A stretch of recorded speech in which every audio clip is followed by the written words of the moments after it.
धीरे धीरे चलू टांग हमारो दुखाइया बोल बम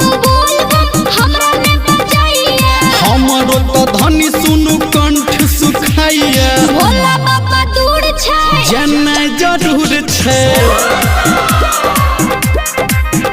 हे यो शिवलिंग पे जल चढ़ना जरूर छै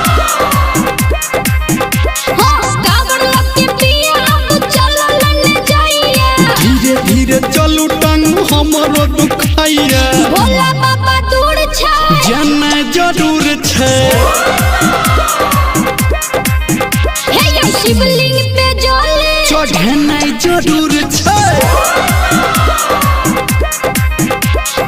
डीजे मिठू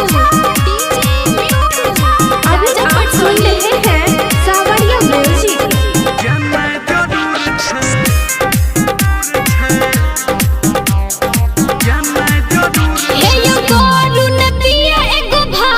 रोड पे कबरिया के भीड़ छे भारी रोड पे कबरिया के भीड़ छे भारी भोला बाबा दूर छै जाना जरूर छै हे यो शिवलिंग पे जल चढ़ना जरूर छै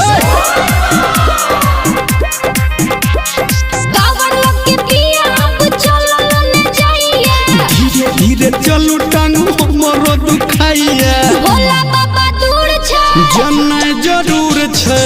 चलो हे यो शिवलिंग पे जल चढ़ना जरूर छै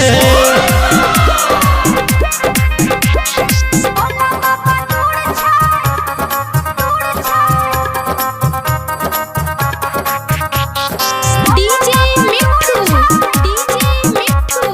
राजा पटवारी रिकॉर्डिंग स्टूडियो